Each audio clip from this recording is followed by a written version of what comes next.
Start. My port has been changed.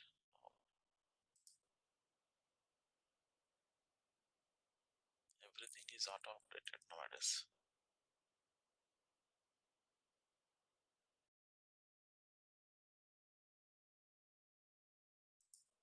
Right.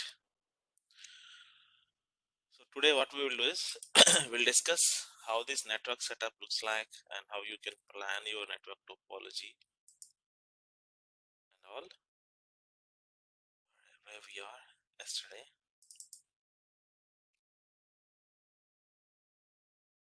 Yeah, let's come back to here.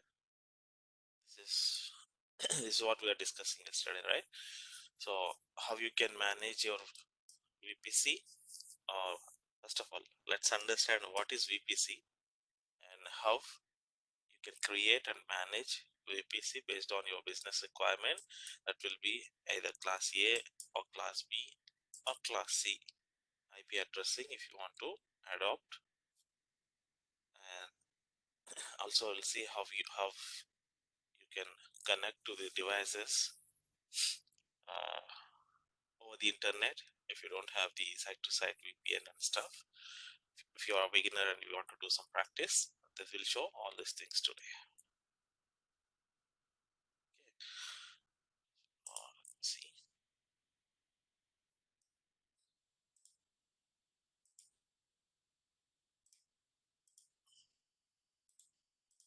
First of all, I want to understand what is VPC. Anyone?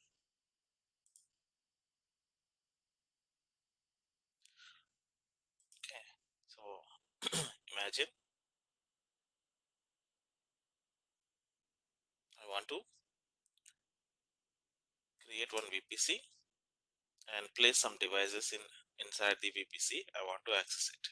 That is the aim for today. Okay, so what all things that I need to consider in order to create? First of all, I log into the portal and you see now you are going to deploy your workloads in East US 1, US East 1, which is in North Virginia. Okay, so if you want to deploy your resources somewhere else, you can simply select that particular location and it will automatically redirect to that URL. Okay, so I'll go back and set to default.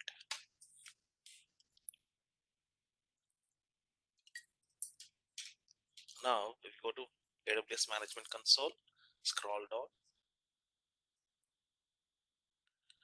networking and content delivery, you see VPC.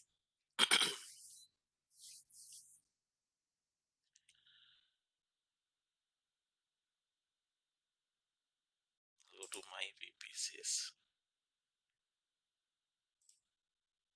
delete existing ones. I've deleted everything. It's nothing, empty. Okay, so first of all, let's understand what is VPC.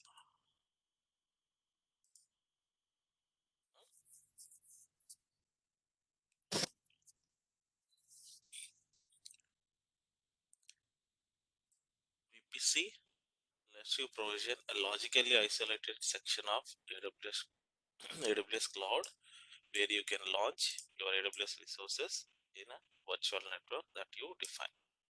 Means simply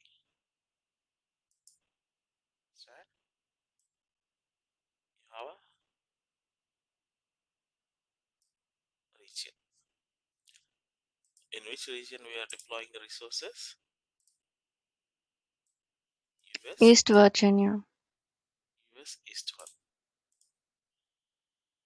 Okay, so in this location you are trying to deploy some of your workloads or some of your servers, okay, some of your applications. So what VPC will do, VPC will create a logical boundary for your workloads, logically isolated section. Means it will create one logical boundary. you create the logical boundary? Just define one VPC.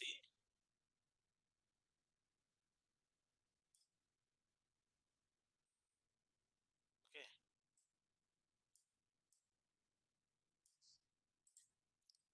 What's the name I can give? AWS production VPC 1.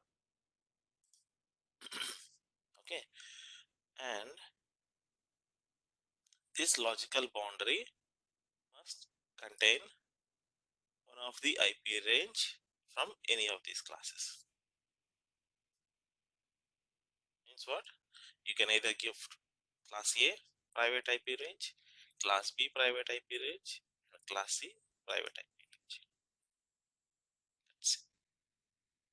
So which IP range will give? In this example, we'll try to give 10 dot.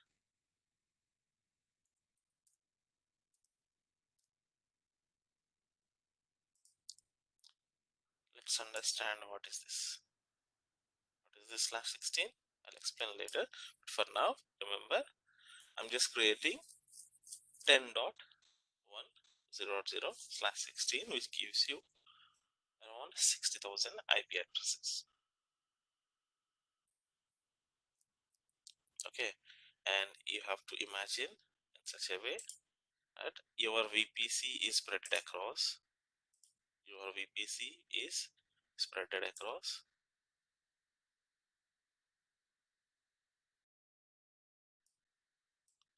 multiple regions. What I explained yesterday. Don't forget. Sorry, multiple availability zones. My bad. Within a region, you have a zones.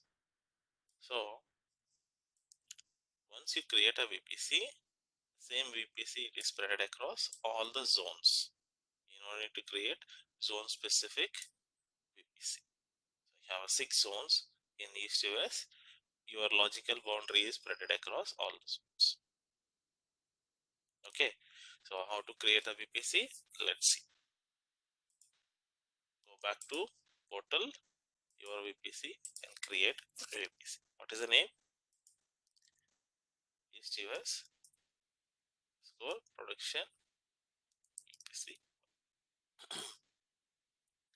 IP4 CIDR, you need to mention 10.1.0.0/16. You want IPv6? I don't require. Nothing to create. And what is this tenancy? Let's understand. You can run instance in your VPC on a single tenant, dedicated hardware. Select a dedicated to ensure the instances launched in this VPC are dedicated tenancy instances, regardless of the tenancy attribute specified at the launch. Select default to ensure that instance launched in this VPC use the tenancy attribute specified in the launch. Means what?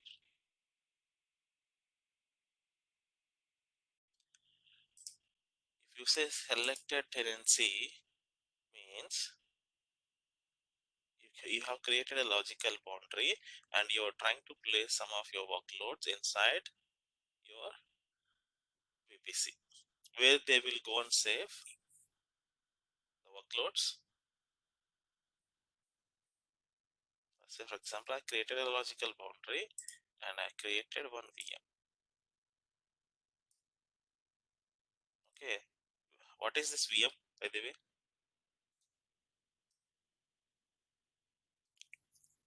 What is this VM? Instance, virtual machine in Set of VPC. files. Set of files, right? And that will go and save somewhere in the physical hardware. Okay, so if you say dedicated tenancy, means you can select your, you can run your instances in your VPC on a single tenant on dedicated hardware. Okay, so that instance placement will be decided if you select the tenancy.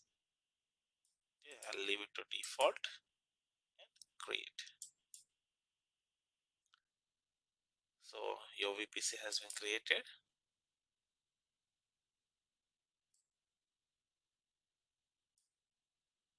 Okay, VPC ID and decider. DNS resolution by default enabled. DNS host names not enabled.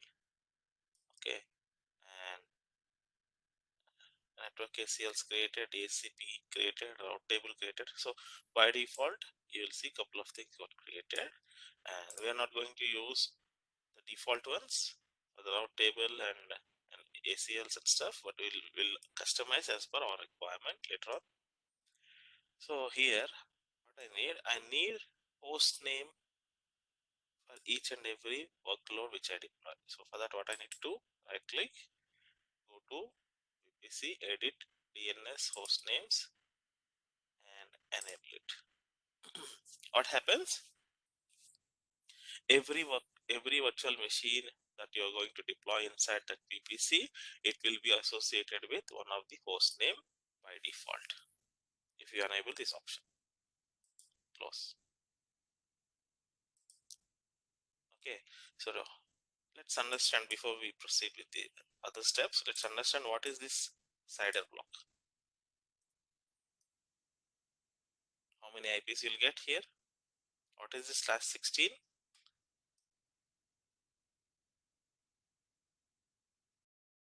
Okay, let me open Excel for this.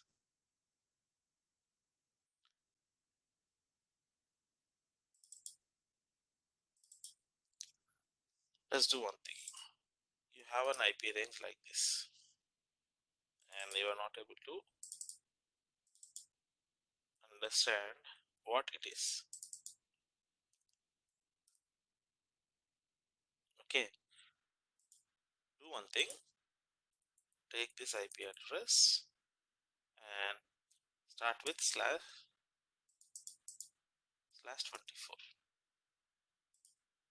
/24 means how many IP addresses?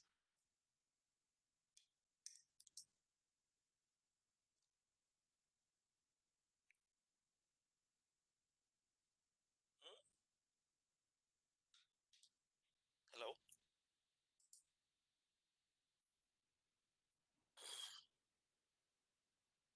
/24 subnet. Everyone knows 254, 0 to 255. Exclude 0 and 255. You will get 254 IP addresses if you are using /24. Take this as a benchmark. I mean, easy way to remember. So if you keep on decreasing your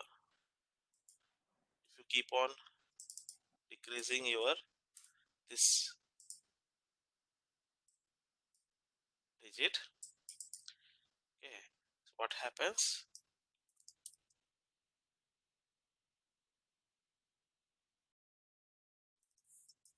It will keep on increasing into 2. If I give /22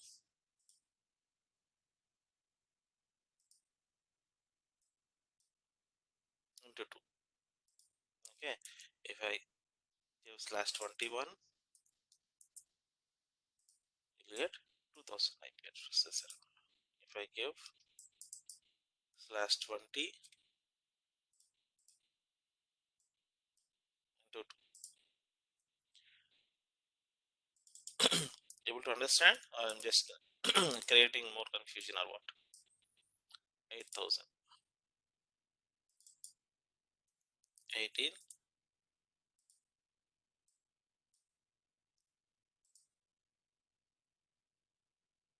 if I give /17, you get 32,000 IP addresses. And if I give /16, 65,000. This is how it will grow. If I give further down /23, sorry, /25, it will not be like this. Okay, so what I will do, equal to 17 divided by 2.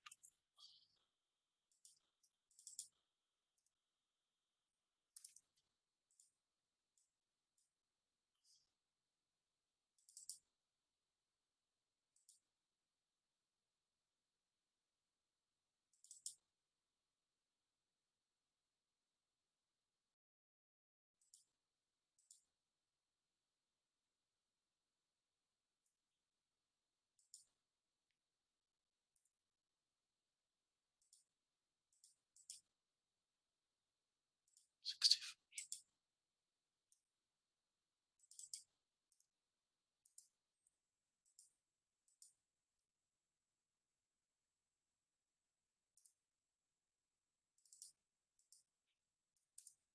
This way. Getting something?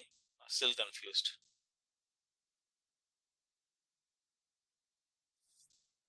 It's Really? clear. Remembering this is easy. Yes, yes. Okay. So every time people will use the subnets /24. So if you want to decide how many IPs that you want to assign it to that logical boundary. So now I have created one logical boundary and I have assigned /16, means how many IP addresses that I have assigned to this boundary. These many, 65,024. Okay, from where to where it starts? So it starts with this and ends with say dot one dot is the range. This is the VPC range that I have defined. Clear this part? Any questions?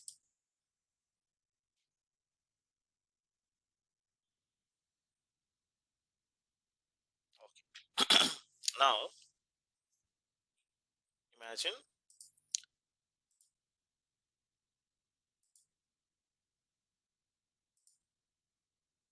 you have a piece of land, okay, to construct the building. Are you going to construct single room like this, or you are planning something different as per your taste or something?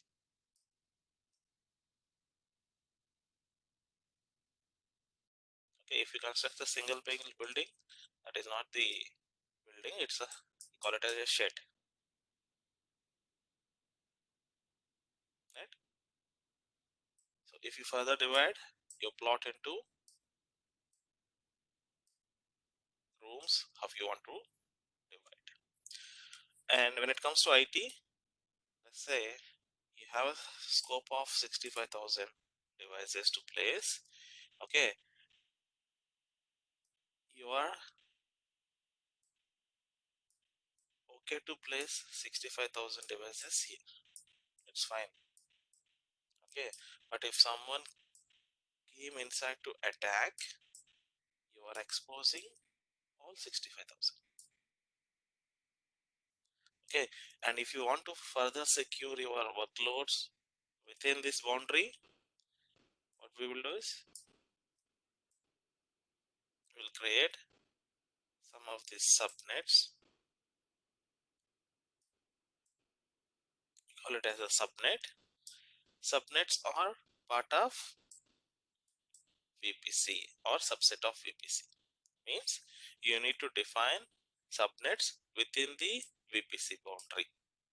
So let's say if this is your VPC, you need to play with any of these ranges in order to create the subnet. So basically people will start using the subnets based on the requirement. If there is a requirement, you need only 32 IPs for a specific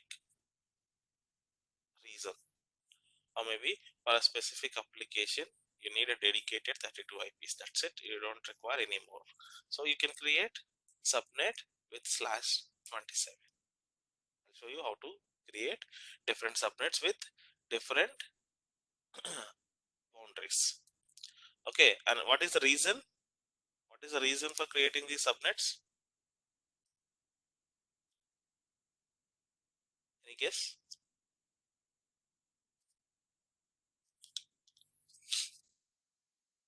No idea? Imagine you have a 3-tier application. It contains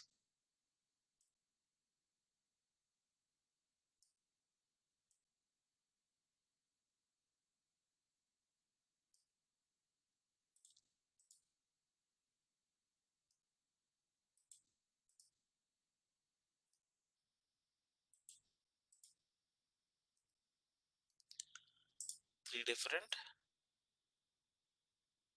types of or three different kinds of VM. Web VM, let's say you have two virtual machines in this scope. These two machines have some application where they will get the data from internet. This is basic functionality of this web server. Web server, what it will do, some users or some of the customers, they will access the website over internet.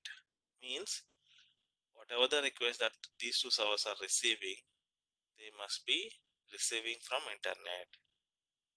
Fine. And once the request is received, there is some application in the backend which can process those requests and help the customers. So the request will be further routed to application servers. Once request came to application server, okay, server doesn't hold any data.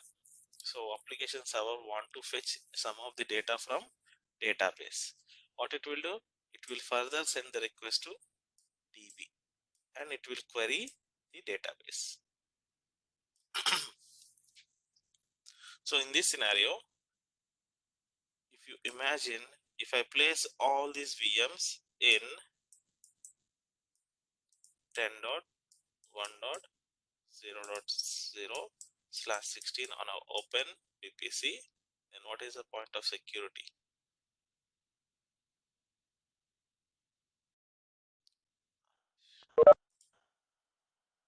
Okay, then what's the point of security? Because web servers must be accessible from internet, and the logic is app servers should not accept any request from internet apart from web servers, and DB servers should not accept any request from web or anyone else except app server. DB server should not respond to anyone. This is what the conditions I want to put in place. So if I put everything on an open network, how I will apply all these rules? It's highly impossible. So what I will do is I'll create a subnet, web, application, and database. So we can further create a subnet based on your business requirement, and I'll place the web servers here. What I will do, I'll place the web server here, I'll place the application servers in a different subnet, and I'll place the DB server in another subnet. So what happened? When the request came in from the internet, it will reach web server. If someone is trying to access the application server or application over the internet, this will be blocked because you are not allowed to access this application over the internet. And if someone is trying to access DB server or a database query, running a database query over the internet, it will be blocked because you are not authorized to contact this server over the internet. Or even if this web server is trying to access this DB server, it will be blocked. And only if application server is trying to access this DB server, yes, it will be allowed. So if I want to place these kind of rules and regulations to manage my workloads within the VPC, I further need to, what I can say, I need to create a subnets to place the workloads in a secure manner. So how to create the subnets? Let's go back, go to subnets, create, what I will link, just a second, AWS underscore underscore VPC1 underscore web subnet1 under which VPC? As I said, This is your VPC. So VPC1, and this is your subnet 1. What was the name I gave?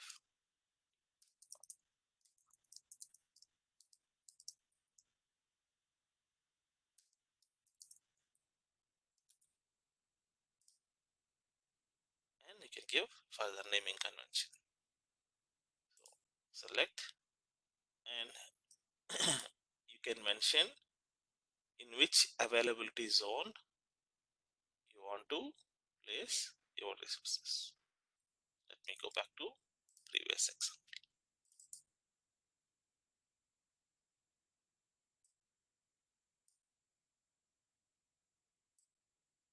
So in this scenario, this is the VPC, and I'm trying to create a subnet. When I'm trying to create a subnet, I can create a subnet in such a way. Subnet is spread across all the zones. Okay, I'll do one thing. I'm just creating one subnet. This is green one is, imagine, subnet. What is a subnet? East US underscore PR underscore VPC1 underscore web subnet 1. Okay, so what happened if I set no preference? There is no preference of zone. Imagine blue ones are zones. These are the zones. What is the zone name? This is zone name. Zone name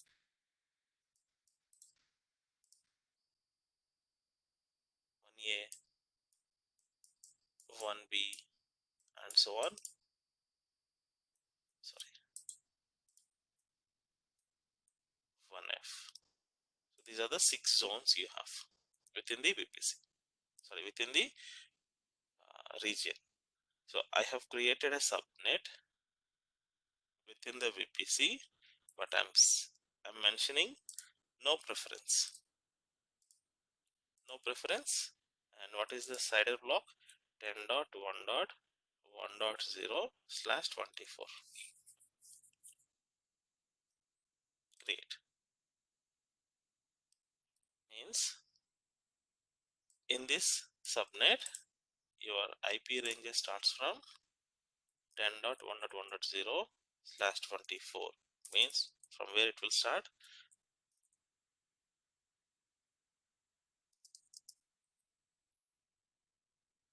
254. That's the total range for this VPC. Can I create one more subnet for this subnet? Can I create one more subnet? Yes, we can create one more subnet.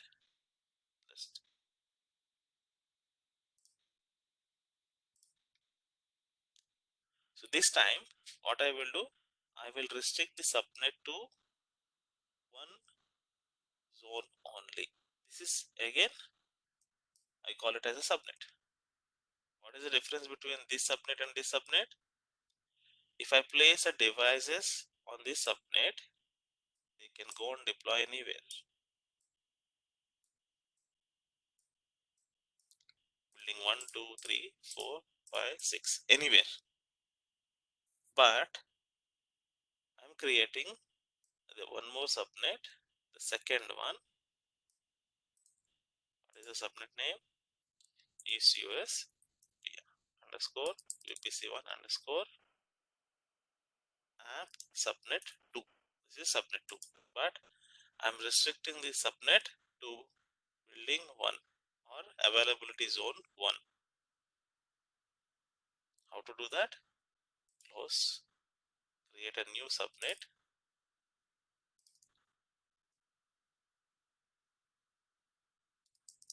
underscore app subnet 2 under the same VPC, but this time availability zone 1. So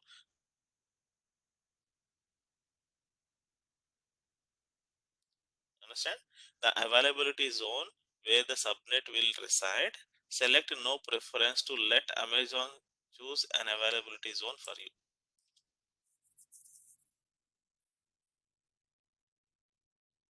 So this time I have decided I want to place all my app servers in this building. And what is the IP range? 10.1.2.0/25. Possible?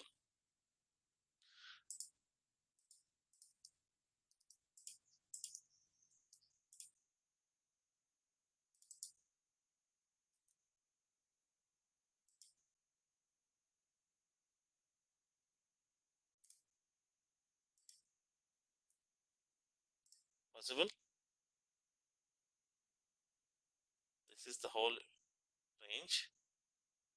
Out of this, I have defined the subnet like this. Two subnets.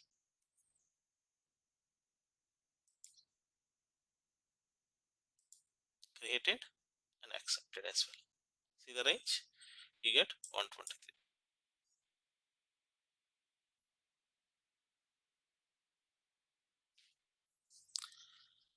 Right? Let me create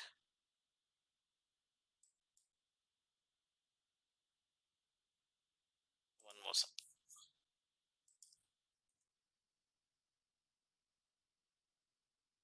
VPC1 underscore DB subnet 3 under the same VPC, and put it on another building. 10.1.2.0/25/25 overlapping /26. Also overlapping.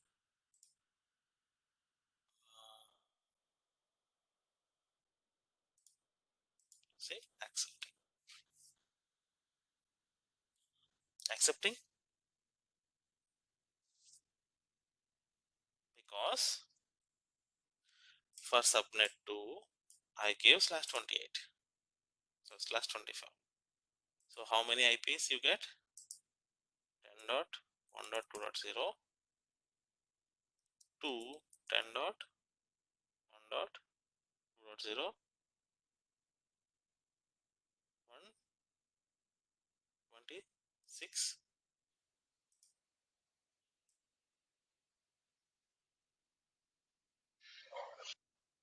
right,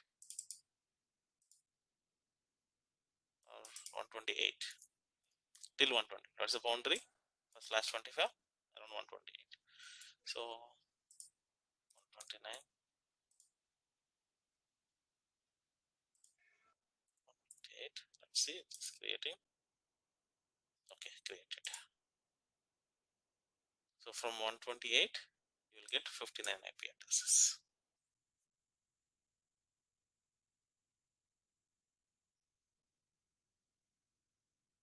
This subnet.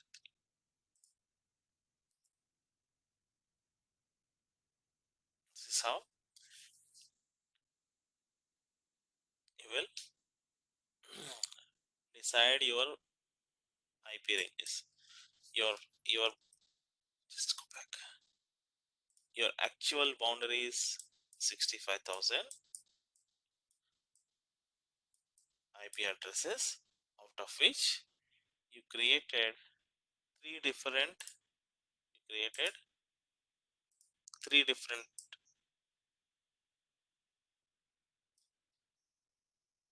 subnets. One subnet /24, another subnet /25, and another subnet /26.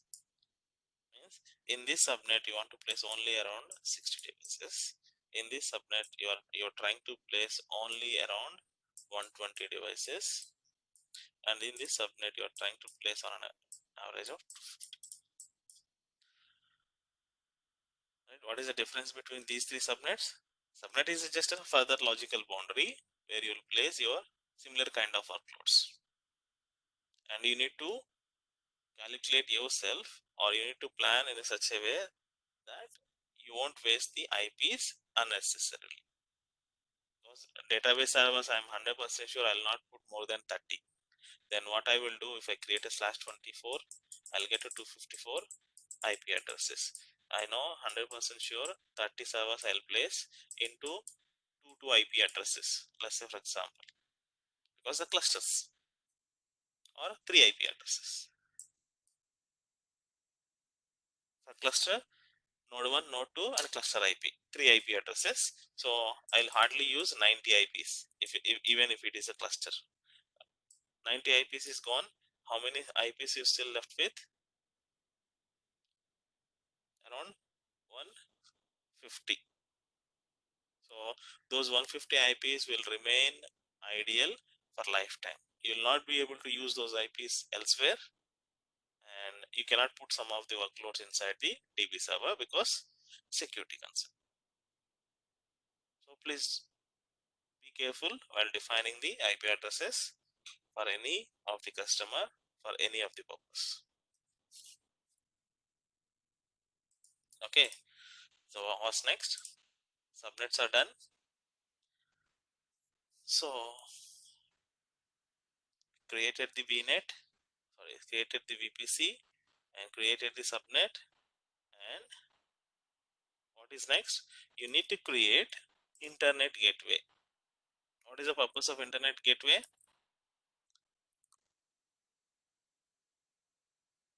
What is the purpose of internet gateway? Recollect the yesterday's class. Recollect the yesterday's class. Public,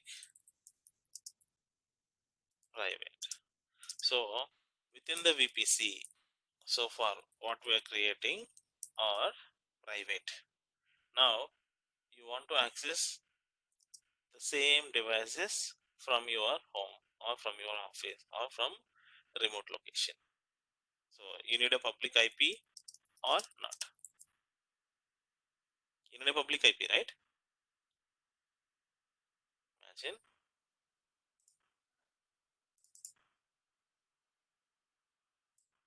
this is your VPC in East US. Okay, and I have my home and I'm connecting from my laptop. Okay, so if I want to connect to this server, which is VM1, I want to connect to this server. So how I will connect? Like this. Because what is the IP that I'm going to use? Let's say this VM is placed in this subnet. So Linux server, I'll open this.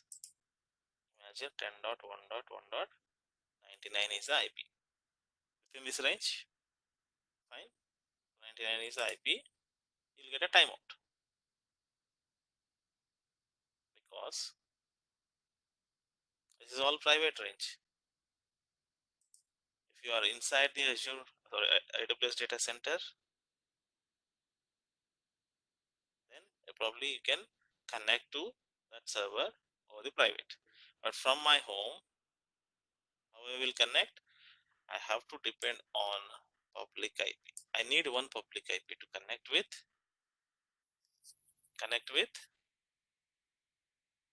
that VM. So what happened? You need to have one entry point. You need to have one entry point in your VPC. Entry point, you call it as internet gateway. So internet gateway is responsible to receive the request from internet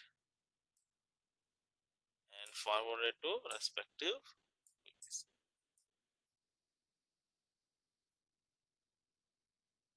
Okay, so let's go ahead and create the internet gateway. VPC1 underscore internet gateway create. So internet gateway has been created, but it is not attached to anyone. So right click, attach to some VPC.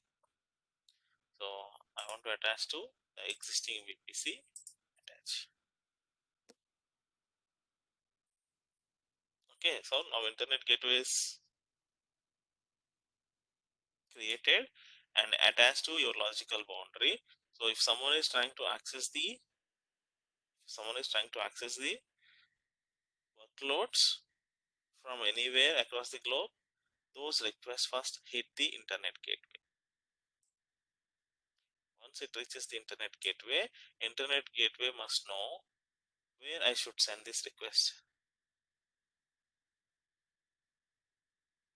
Okay, for that, in the backend, I have 1, 2, and 3 different subnets. Within the VPC. So I need to point all these subnets traffic to internet gateway. This should send the traffic to internet gateway. This should send the traffic to internet gateway, and also this subnet also should send the traffic to internet gateway. How to define that? Let's see. So for that, I need route table. By default, you'll get a default route table. So I want to leave that route table.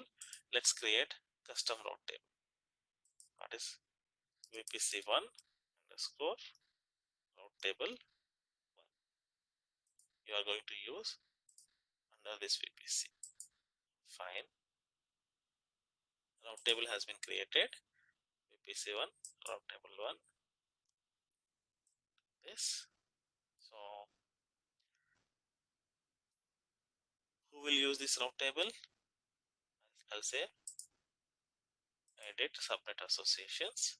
All the subnets within the VPC must use this route table. Save means all the 3 subnets within this VPC are using the same route table. Okay, so I have defined one route table, and I will put some rules inside. What kind of rule? Routes, edit routes, add. So everything will send it to internet gateway. This is the internet gateway ID. Means whatever the traffic from inside the VPC should go via internet gateway. This is what the rule means. No. How we can say like that? 10 dot 1 dot 1 dot 0 slash 24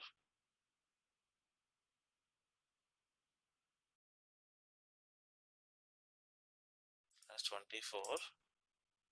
What is this slash 24? The first subnet. First subnet don't use the internet gateway. It will use something else. What is this something else? You have to decide. So the something else you need to pick from here. Okay, you can send it to anywhere. We have multiple options. We'll discuss one by one when we keep on building the scenarios. Okay, so from this subnet you are going to restrict sending data to internet gateway, and you are trying to send somewhere else. You have to select where you want to send. Okay, so in our basic example, first session, let's start with everything. I will write to internet gateway. Save. What the route defines? Inside this VPC, any traffic must hit internet gateway. That's it. Okay. And what else we have? We covered so far VPC, Subnet, Routable, Internet Gateway. Egress only Internet Gateway. This is used for IPv6. We are not going to use it. DHCP option set. It is automatically created one DHCP option set. So whatever the VMs that you are going to place, they will resolved under EC2 internal domain. That's the default domain. Elastic IPs means a public IP. We have to discuss further. And endpoints, NAT gateways, endpoint services, pairing connections, security groups, ACLs. We have a lot of stuff. Okay, so what I will do is I'll stop here till the routes. Okay, so far what we discussed, let's recap quickly.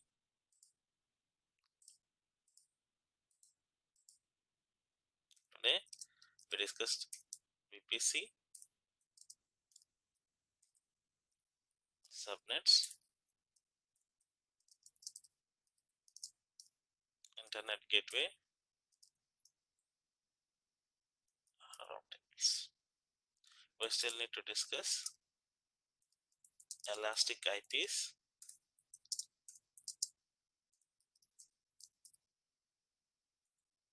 network ACLs, or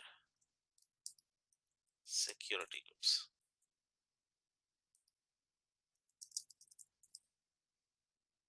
Then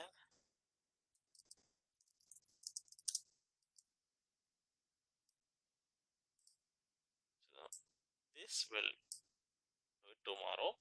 We covered this part.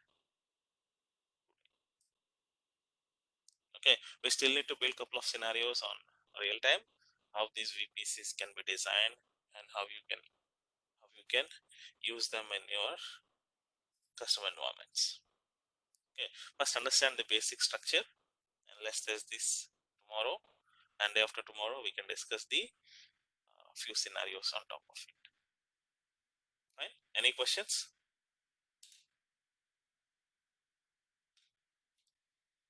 Hello. No question. Okay, Nagesh, you can unmute and talk.